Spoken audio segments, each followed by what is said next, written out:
Hello, നമ്മുടെ മുടി കൊഴിച്ചിൽ മാറാൻ അതേപോലെ തന്നെ നമ്മുടെ സ്കാൽപ്പ് മുടിയൊക്കെ നന്നായിട്ട് ക്ലീൻ ആയിട്ടിരിക്കാൻ വേണ്ടിയിട്ട് നാച്ചുറൽ ആയിട്ടുള്ള താളി നമുക്ക് എങ്ങനെ തയ്യാറാക്കി എടുക്കാമെന്നുള്ളത് നോക്കാം കേട്ടോ. അപ്പോൾ ഇത് വെറും താളിയല്ല, നെല്ലിക്ക താളിയാണ്. അപ്പോൾ അത്രത്തോളം എഫക്റ്റീവ് ആയിട്ടുള്ള ഒരു താളി കൂടിയാണ് കേട്ടോ ഇത്.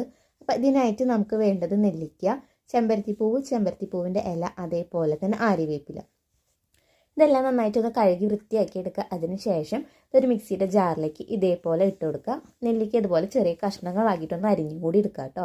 ഇനി ഇതിലേക്ക് നമുക്ക് ആവശ്യത്തിനുള്ള തലേ ദിവസത്തെ ഉപ്പിടാത്ത കഞ്ഞിവെള്ളം ചേർത്ത് കൊടുത്തിട്ട് നന്നായിട്ട് തന്നെ ഇതിനൊന്ന് അരച്ചെടുക്കുക. നല്ല പേസ്റ്റ് രീതിയിൽ അരച്ചെടുക്കാനായിട്ട് മറക്കരുത്. ഇനി അരച്ചെടുത്ത മിക്സ് അരിച്ചെടുത്തിട്ട് വേണം കേട്ടോ ഉപയോഗിക്കാനായിട്ട്. എന്നിട്ട് നമുക്കിത് ഇതേപോലെ ഒരു ബൗളിലേക്ക് മാറ്റാം. ഈ ഒരു താളി നമുക്ക് എന്നൊക്കെയാണോ നമ്മൾ ഹെയർ വാഷ് ചെയ്യുന്നത് അന്ന് വേണമെങ്കിലും ഉപയോഗിക്കാം. അതല്ലാന്നുണ്ടെങ്കിൽ നിങ്ങൾ ആഴ്ചയിൽ ഒരു തവണയെങ്കിലും വെച്ചിട്ട് ഉപയോഗിച്ച് നോക്കാം കേട്ടോ. നല്ല മാറ്റം നമ്മുടെ മുടിക്ക് ഉണ്ടാവും.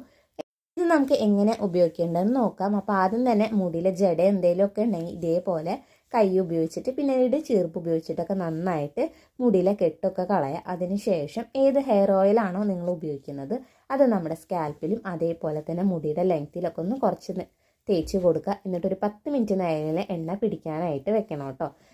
അതിനുശേഷം ഈ ഒരു താളി ഇതേപോലെ നമ്മുടെ സ്കാൽപ്പ് ഓരോ സെക്ഷൻ ആക്കിയിട്ട് എടുക്കുക. എന്നിട്ട് ഇത് നന്നായിട്ട് തന്നെ സ്കാൽപ്പിലും ബാക്കിയുള്ളത് മുഴുവനായിട്ട് നമ്മുടെ മുടിയിലൊക്കെ ഒന്ന് തേച്ച് പിടിപ്പിക്കുക. ഒരു 25 മിനിറ്റ് അല്ലെങ്കിൽ ഏറിപ്പോയ ഒരു 30 മിനിറ്റ് നേരമെങ്കിലും ഇത് നമ്മുടെ തലയിൽ അങ്ങനെ തന്നെ വെക്കുക. എന്നിട്ട് നമുക്ക് സാധാരണ വെള്ളത്തിൽ കഴുകി കളയാവുന്നതാണ്.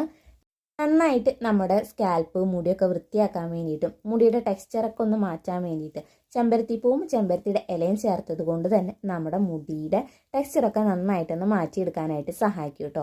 അങ്ങനെ ഹെയർ വാഷ് ചെയ്തതിന് ശേഷമുള്ള റിസൾട്ടാണ് കേട്ടോ അത്.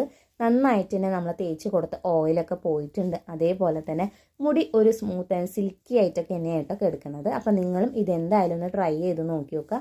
ഡീറ്റെയിൽ ആയിട്ടുള്ള വീഡിയോ ഞാൻ ചാനലിൽ അപ്ലോഡ് ചെയ്തിട്ടുണ്ട്. കാണാത്തവരാണെങ്കിൽ അതെന്തായാലും ഒന്ന് കണ്ടു നോക്കി നോക്കുക. അതുപോലെ തന്നെ ഈ ഒരു താളി ഒന്ന് ട്രൈ ചെയ്ത് നോക്കി നോക്കാം കേട്ടോ. അപ്പം നമുക്കിനി അടുത്ത വീഡിയോയിൽ കാണാം.